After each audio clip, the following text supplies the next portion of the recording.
It is almost here, Ramley, and we have everything you need to know about the Rams-Lions Super Wildcard matchup. Who has the advantages? What are the strengths and weaknesses of the Lions? We've got the keys to victory, the path to victory, an injury report, everything you need to know. That's coming up next here on Locked On Rams. You are Locked On Rams, your daily Los Angeles Rams podcast. Part of the Locked On Podcast Network, your team every day.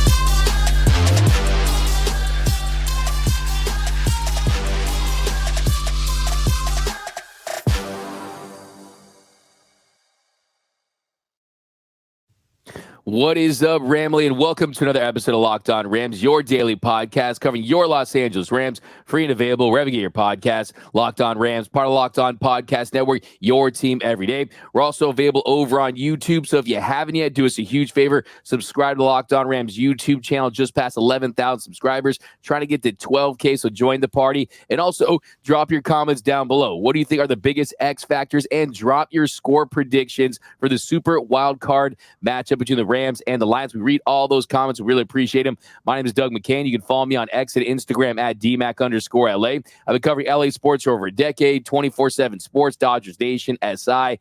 Now the Rams for Locked On. And as always, I'm joined by the Rams pre-half and post-game show host for the Rams flagship radio station, ESPN 710 LA.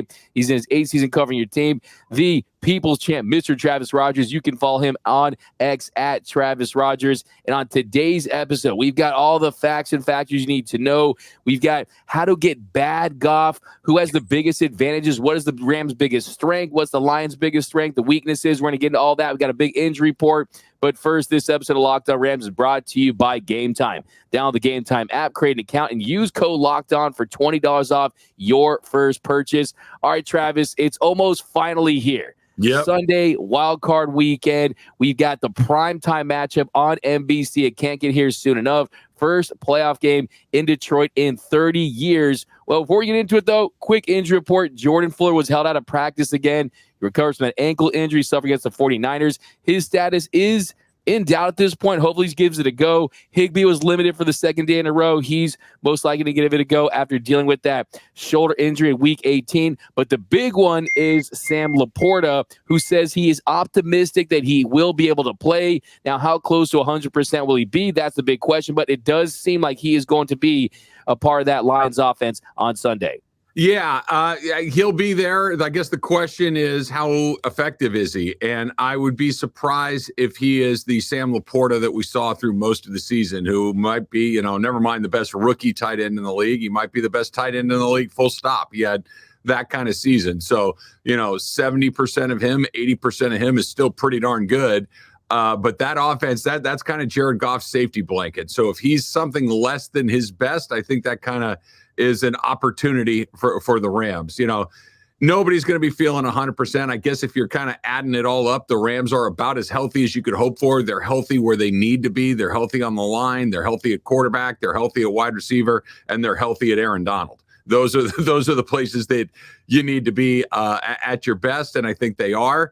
I can't wait. Like you said, I can't believe that we're here. I can't believe that this is a 10-win team that's got a chance to win a playoff.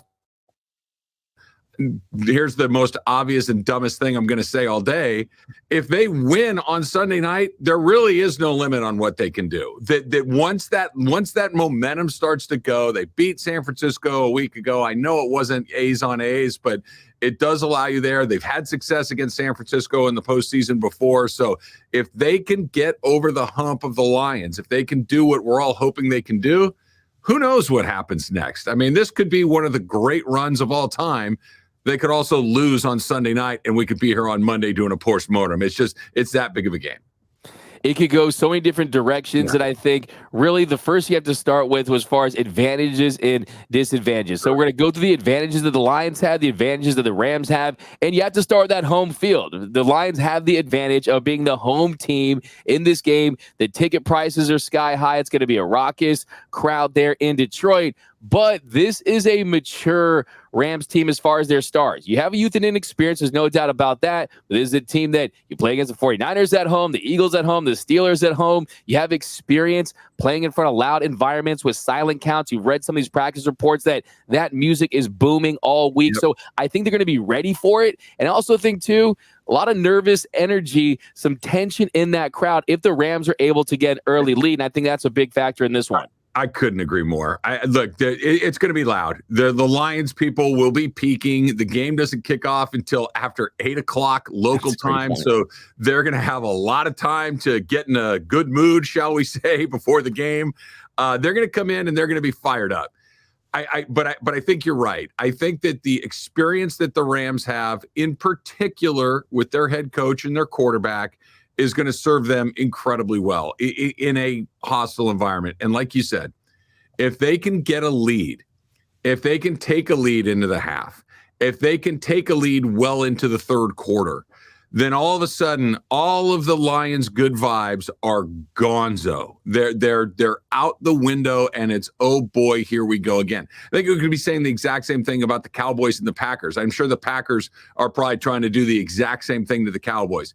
Get a lead, take the crowd out of it, make them get nervous. In particular, make Jared Goff get a little uncomfortable. And I think it starts to open up for you. If the Rams have to chase points, I don't love that formula for them. If it's it's you got a 2-point lead, I got a 3-point lead, you got a 4-point lead, I got a 2-point lead, and it's just back and forth, then who knows? Then it comes down maybe to whoever has the ball last. But I think if the Rams can get out early, if the Rams can take a 10-0 lead, if the Rams can get up, 13 to 3, 14 to 6, something like that, then it's like, oh boy, here we go, because I do think that the Lions and their fans in particular will get very, very nervous the deeper into that game that it goes, with the Lions not looking like they have for the last 18 weeks. Absolutely. It's going to be key for this Rams team to go in there, stay composed, establish the run early on. The Detroit Lions, they're one of the better teams at stuffing the run, so that's going to be something to look for early on. Can you put yourself in a situation where you're in third and manageable? You're not in those obvious passing situations. That's going to be a big key. But for the first big advantage that the Rams have is they have a Super Bowl winning quarterback that the Lions are very familiar with in Matthew Stafford. And I think Stafford is one of the hottest quarterbacks in the league. He's someone that has a 4-game playoff winning streak going up against a Jared Goff. So let's talk about how we get bad Goff. And we know that if you want to really take away what he's best at, and I hear this thing too, Travis, there's this cliche, Goff can make all the throws, right? Goff can make all the throws. No, he can't, okay? He can't make the no-look sidearm throw. Right? He can't make the Stafford and Mahomes throws. No, he can make all the throws when he's not out of structure, when he's playing within an offense, when he's in his rhythm. So the key to doing that is pressure, and then bring a little more pressure after that. And you do that with the interior line with Aaron Donald. Give me a vintage Aaron Donald game. And I'm looking at Kobe Turner to really establish himself as a household name and really make a big impact on this one. Now, it's not going to be easy because the Rams, you look at their pressure, they're not a team that brings it at an elite level. And on top of that, you have a very strong interior line that the Lions do have in Dan Skipper and Frank Ragnow. So that is one of the big X factors. But if you do that, you are going to get bad Goff. That's one of the biggest keys. Look, every quarterback in the league is worse under pressure than they are without it. But the variance on Goff is extreme, right? The way that Tom Brady lost a couple of Super Bowls is because the Giants got after him. They made him move his feet. They made him get off of his spot. And that was Tom Brady, right? Jared Goff's not Tom Brady. Jared Goff is the whole next level of that, where when he has time to set his feet, look down the field, and throw the ball, Jared Goff's really good. Not pretty good. He's really good in that situation. When Jared Goff is off schedule, when he has to move, when he has pressure, especially pressure from, like you're talking about, the interior line over that little center guard triangle, right? We're talking about, well, who's out there all the time?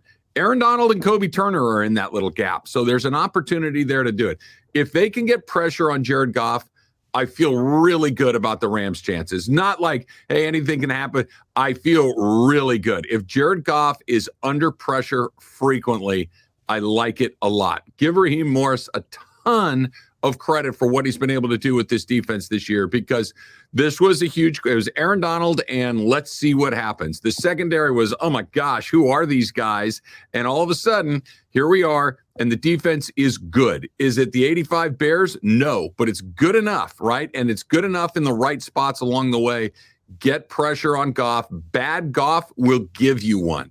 And look, if the Lions were playing somebody that wasn't the Rams, I'd be rooting for Jared Goff. I liked him. I thought he was a pretty good guy. I thought he's tough as you know what, and he went out there and competed for the Rams. But I also know that if he is under pressure for an extended, the more pressure, the worse it gets. The longer it goes, the worse it gets. So let's get to him early and often, make him make some decisions that he probably doesn't want to make. And this is where I think the biggest advantage for the Rams lies is Sean McVay knows what he doesn't like. Sean McVay knows what he's not comfortable doing, and maybe to an even more degree, not capable of doing. And I think they're going to force him into that spot early and often. Absolutely, Travis. I love how you bring that up. The variance, right? Most quarterbacks, they're not great with pressure, right? You're going to see their numbers start to fall off, but his numbers, pressure versus non-pressure, it is staggering. This season, when he was under pressure, 6 touchdowns, 9 interceptions. When he didn't face pressure, 24 tutties, 3 INTs. So he was tied for 8th in the NFL in turnover-worthy play rate. So that's the biggest key. So it's going to be absolutely crucial to get a push, to get some pressure on the quarterback, Kobe Turner, Aaron Donald. We need them to be in their bags and have a beastly day for this Rams team. It is going to be absolutely imperative for them to win this game. But coming up in our next segment, we're going to talk about some more strengths and weaknesses, the path to victory for your Rams. We got key matchups that you need to know about. That's coming up next here on Locked On Rams. All right, let's talk about getting tickets, right, D-Mac? That when you want to go to that game, especially if it's a last-minute decision to go to a game and you're kind of freaking, where do I go? Easy now. No more time to freak out. The Gametime app, right? Put the Gametime app on your phone, and you don't have to worry about that. I don't know what I'm buying. I don't know if these are actual real tickets or any of these things. You couldn't find something at the last minute. It's super expensive. Gametime takes all of the worry out of buying tickets to your next big event. It's the fast and easy way to buy tickets for all of the sporting events in your neighborhood, music, comedy, theater events near you, and killer last minute deals, all in prices. So you don't get that final number like, whoa, that's not what I signed up for. And of course, you can get your view from the seat, all of the best price guarantee. Gametime takes all of the guesswork out of buying tickets. And it's the only ticketing app that gives you complete peace of mind with your purchase. So take the guesswork out of buying tickets with Gametime, right? Download the Gametime app, create an account, use the code LOCKEDON for $20 off your first purchase. Terms do apply. Again, create that Gametime account, redeem the code LOCKEDON, LOCKEDON, for $20 off. Download Gametime today. Last minute tickets, lowest prices guaranteed. And you know that on this show, we give you a lot of in-depth analysis and hot takes, right? That's what we're here to do. Well, let me give you the hottest take of the day. The best lineup in LA right now is the lineup of auto loans at Logix. They start right off the top with my favorites, the proven and dependable new and used vehicle loan. You can count on these guys to give you low rates and save you big time bucks. So next up, they've got an exciting new rookie sensation in their electric vehicle loans with super low rates and flexible payment terms. And rounding out that Logix lineup, they've got their auto refinancing loans and lease buyouts, right? With these guys, you could lower your monthly payment and get on the road to owning your car faster. It is a hot take, I get it, but seriously, no one can beat the lineup at Logix. Visit your local Logix branch right here in LA and let one of their amazing team members help you, or just apply online in minutes at logixbanking.com. That's LOGIX banking.com. And we are off and running here on Locked On Rams. Thank you for making Locked On Rams your first listen every single weekday. Free and available wherever you get your podcasts. Locked On Rams, part of Locked On Podcast Network, your team every day. And a reminder that Locked On has launched the first ever national sports 24/7 streaming channel on YouTube. Locked On Sports Today is here for you 24/7, covering the top sports stories of the day with the local experts of Locked On, plus our national shows covering every league. Go to Locked On Sports Today on YouTube and subscribe to the first ever national sports 24/7 streaming channel. You got Locked On Lakers, so probably talking about that blowout loss to the Suns yesterday. You got the Clippers, you got the Dodgers. So lots of great stuff 24/7. And also the biggest shout out ever to our everyday listeners. We can't tell you how much we appreciate you watching every episode, listening to every episode. And if you are not an everyday listener, add a couple episodes per week and you won't miss a thing about your Los Angeles Rams. You got playoffs coming up. Get this dub, and we'll be talking more Rams all off season long, whenever that is. And hopefully that won't be for a while. Now, Travis, here in our second segment, we're going to pick it up, and we're going to talk about the next quarterback in Matthew Stafford and what they're going to try to do to him. And I think this is such a fascinating matchup when you really dive into it, because look, the reality is we know Matthew Stafford, he's got the better arm. We know he has the playoff winning experience coming off that 2021 Super Bowl run. But we also know that the biggest difference this season with Stafford was that they established a running game, was the emergence of Kyren Williams. And if you can have a consistent rushing attack against this Detroit team, that's going to open things up. Only issue is Detroit is first against the run per DVOA in the entire NFL. So that's going to be something to look at early on. Can they stuff the run and make this Rams offense one-dimensional? Because that's the case, that's going to really go in the Lions' favor. I think it's Sean McVay versus Sean McVay in that regard. Because we've seen it, right? We've seen Sean McVay go away from the running game quickly when it's not effective. We've seen him say, okay, we're going to run it. It didn't work. We're going to pass it 39 times in a row. It just, that's kind of his instinct. His instinct is to want to trust Matthew Stafford, which is a good instinct. His instinct is to want to trust his own play calling, which is a good instinct. That he likes to pass the ball. He likes to move the ball through the air. I get it. But like you just said, D-Mac, this Rams team opened up when Kyren Williams really started to crank. And it wasn't just that he was putting up 80 yards, 90 yards, 120, 140 yards. That, sure, great. But like you just mentioned a second ago, to do that against this Detroit team against the run, that's not particularly likely. That the Detroit's really good against the run. Run it anyway, right? Run it anyway. Do that thing that is just, I need to show, it's like a pitcher, right? Then you may have the most electric fastball in the world, but I got to throw a changeup occasionally. I got to throw you a slider or a curveball. I have to keep you, at least maybe you might throw me something else. And that's what I think that Sean McVay is going to, that if they're, first and 10, they run it. They're second and 8, they run it. They're third and 7, and now you got to, okay, keep running it anyway. Don't decide to run away from that game just because it's not working. Make them stop it, because as good as they are against the run, they give up big plays in the passing game. So make them defend that run first, open up that play action, take some shots down the field. I'm really curious to see if Sean McVay is committed to that running game like I hope he is.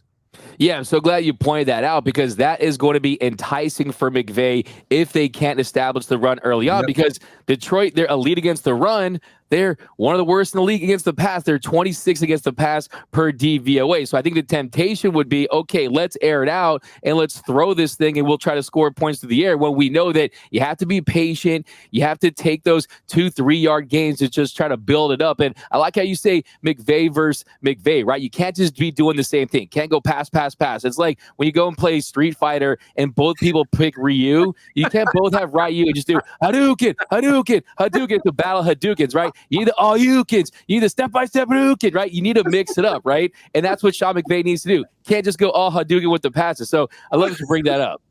Yeah, I got nothing. That's okay. Yeah, no, for sure. That's exactly what that is, by the way. And I just like that sound. You should open up every Locked On Rams podcast with that sound. That's tremendous. I love it.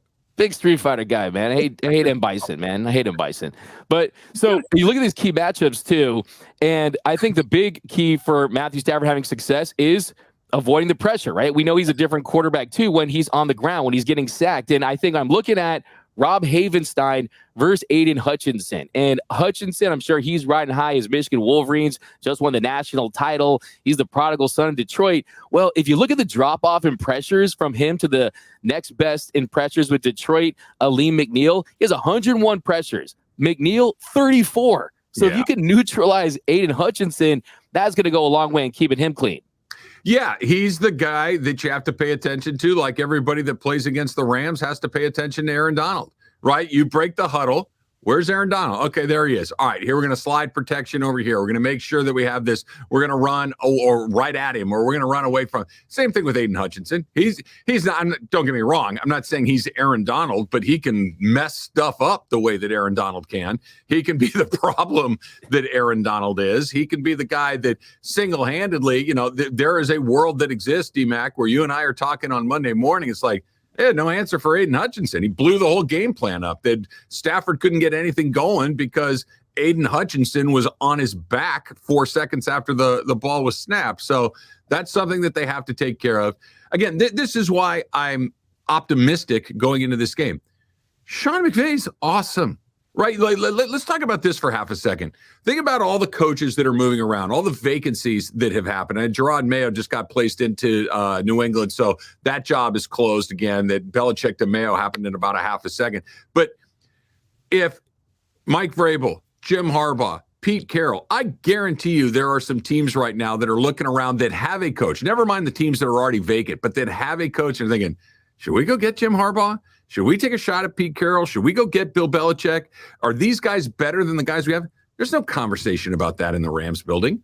The Rams aren't looking for the better guy. They got the best guy. There's like 3 or 4 teams in the league that could probably say that. It's Kansas City. It's the Rams. It's one of D'Amico Ryans. There's a handful of guys that are like, no, we're not even looking over there. The Rams have one of those guys. He's going to put together that game plan that we're talking about to keep Aiden Hutchinson off of Sean McVay. He's going to put it in the hands of Raheem Morris. He knows what he's doing. If they can execute the plan, they're going to be in pretty good shape, but I do not think they're going to get caught flat-footed schematically. For sure. And when you look at that coaching matchup, there's no doubt about it. You know how I feel about Sean McVay. I'm the biggest Sean McVay stan there is. I truly believe that he's the most valuable coach in all of football, college, or the pro ranks. If you could take your first pick of the coach, I really do think it's Sean McVay. You look at his age, what he's accomplished. All this guy knows how to do is win, and he fast-tracked a rebuild, and he took this team to the playoffs in a rebuild year. It's ridiculous what he's been able to accomplish. But when I'm looking at Dan Campbell, I want to get your opinion on is we talked about early in the week how many gaskets he's going to blow, how many times he's going to go for on 4 down, and what are the results of that going to be? Because he just likes to roll the dice. And as you can do in the regular season, a couple years ago, he was doing it just because he was playing with nothing to lose, right? Now you have something to lose, and you're going for it on 4 down. And this year, they've gone for it second most times in the NFL on 4 down, but they were successful on 52.2% of those 4 down. So there is a world where it's a coin flip, and the Rams can get advantage from that. And I think, that plays up in the regular season. Postseason, it's a whole different animal. It is, and I don't expect him to change because he's Dan Campbell and he goes for it, right? That's what he does. And cool, fine. You got a deep voice and you say crazy stuff. That's fine. Here, if I'm being complimentary to Dan Campbell for a second, guys that are nuts are scary because you never know what they're going to do. You don't know, you're never quite sure when he's going to, the go for it for the 2-point conversion from this. That's insane. It almost worked, too. It almost is one of those things that could have won a game for him. So a wild card can certainly work in your advantage if he just does some things that are so, out of bounds that you just like, okay, yeah, fine, go for it for a 2-point conversion from the 7-yard line. But you could also find yourself in a position where they're going for it in a position where no one else would, but if they get it, they win the game. And that's a little scary. When you have a guy that's totally unpredictable on the other side, it does give you a little pause. And I think that Dan Campbell he's aggressive, right? There's no scenario where he doesn't all of a sudden become, super conservative and go by the numbers or anything like that. He's going to let it rip. And that's something for sure. Yeah, you got to give him credit. He's the culture builder. He's one of the big reasons why they are where they are. By the way, I think we should do a whole segment where you're Dan Campbell. You just do your Dan Campbell impression. I'll do my McVay. Sean McVay with appreciation, perspective, impression. Get everything out there and just run on being on wing. We got to go with Jared Goff. I appreciate it. Do a whole segment on that. You got to say we got to unlock some optionality, and I got to do a better job of putting our guys in the right spot because I'm just so happy that these guys were able. That's the Sean McVay. Dan Campbell's down here, and Dan Campbell goes for it. We bite kneecaps. Okay. I want to bite your kneecaps off and your ankles and your ears. But coming up next here in our final segment on Locked On Rams, we got predictions, some more key matchups, and everything to know about the Rams-Lions showdown on Super Wildcard Weekend. We are so close, Rams fans. That's coming up next here on Locked On Rams. All right, I know that the sports world would come to escape from some of the crazy realities of real life, understandably, but let's just talk about preparing for real life for just a second, right?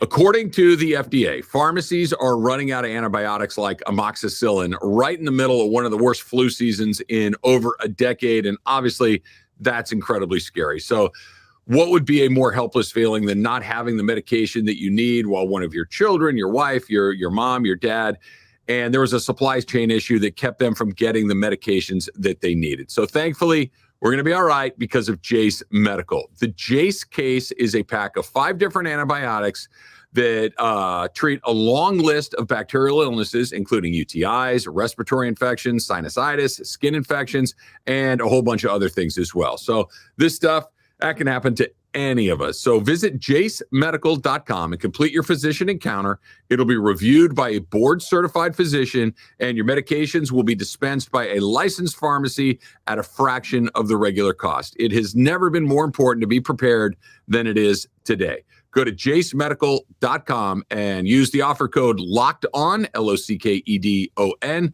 locked on to get $20 off your first order at jasemedical.com.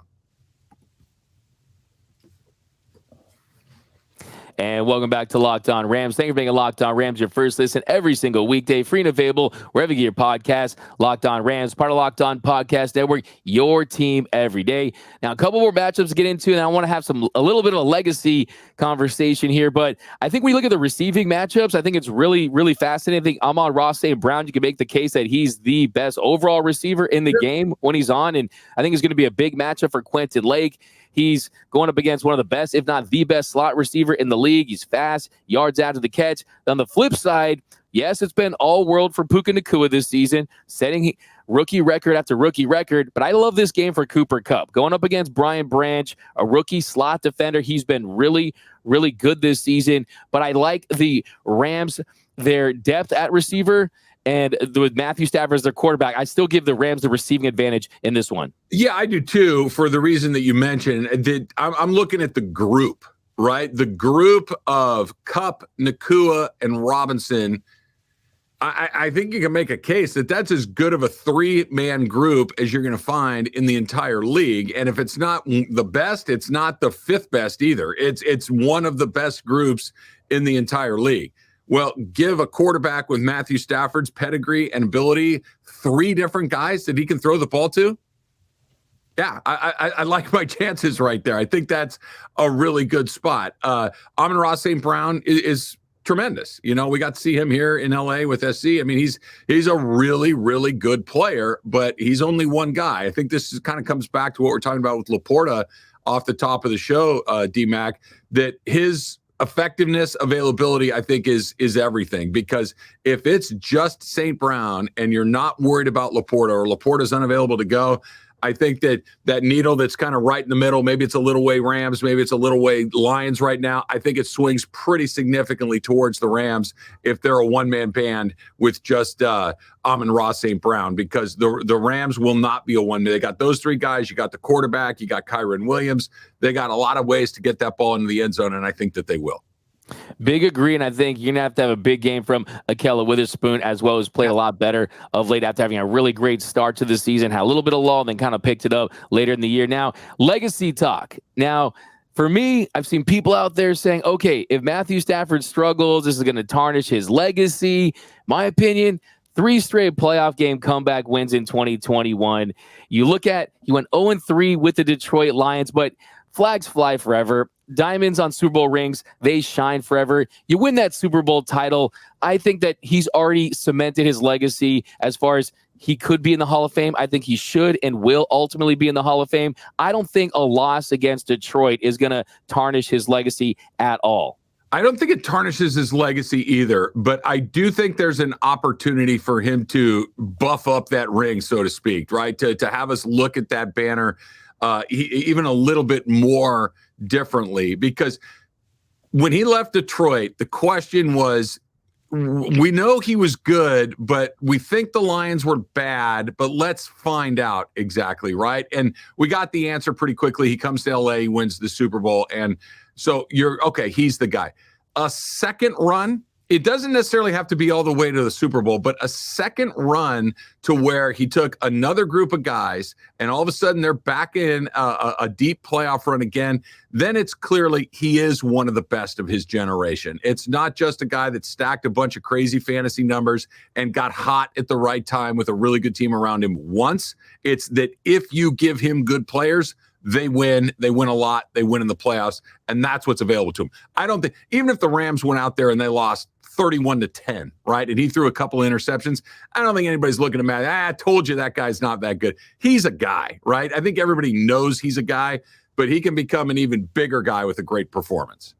I agree. I think it's more of an opportunity than anything else. If he goes out there and he throws 7 interceptions, or people are like, oh, he's probably wearing his Detroit Lions jersey under his Rams jersey or something like that, he's throwing this game, then maybe, yeah, you probably will think about this as a stinker for him for sure. But let's not forget, this is the house money Rams, the team that wasn't supposed to be here, and they won 5 games. They were supposed to be one of the worst teams in the NFL. I mean, this is still an overachieving team, and I think that more importantly, it's a legacy game for Jared Goff, more so than it is for Matthew Stafford, because Stafford has that Super Bowl ring. If Jared Goff, if he struggles to Sean McVay and this Rams team and they don't win a playoff game, I think it's him who's questioning his ability once again, especially if he throws key interceptions or misses key throws, and he's one of the reasons why they don't win.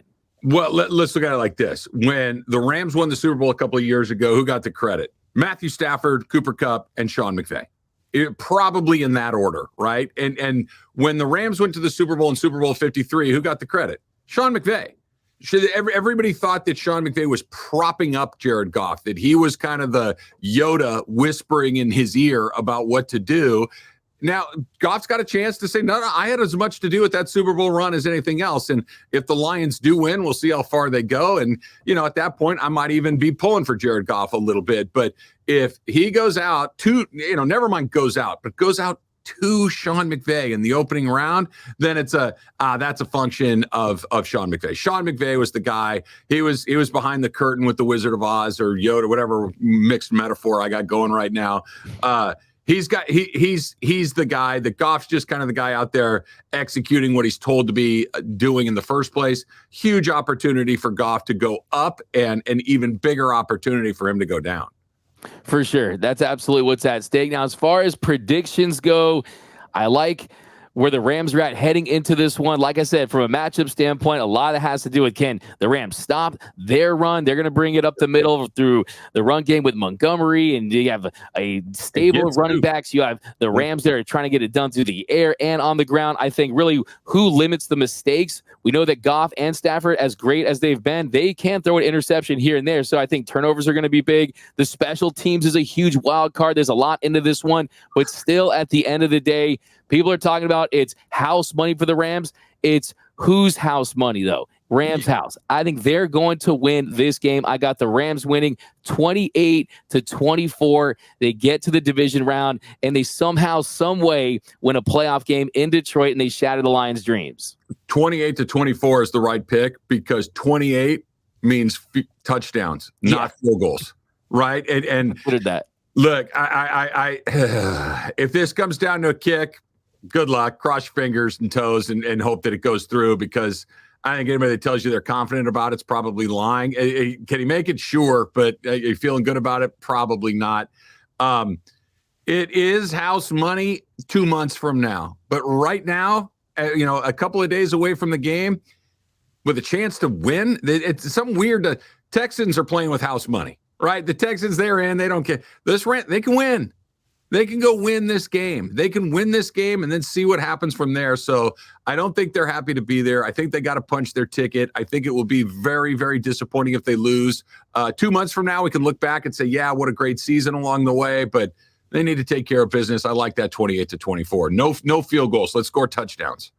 Scored touchdowns. Look, at the end of the day, they're a road team playing the wild card round against a 12-5 team, right? So, I mean, at the end of the day, the Rams are still a team that is the underdogs of this matchup. But I agree with you. Every single person in that building, they fully expect to win, as they should and as they will, I believe. But that's going to do it for this episode of Locked On Rams. My name is Doug McCain. You can follow me on X and Instagram at DMAC_LA. And you can follow the People's Champ Mr. Travis Rogers. Be sure to follow him all Sunday pre-half and post games. It's going to be so exciting. Definitely tune in. A lot of incredible stuff there. So it's going to be an exciting weekend, guys. Enjoy your weekend. You have to wait all weekend to get to that game, but we'll be back with you Monday to break it all down. But that is going to do it. And as always, whose house? It's Locked On Rams house.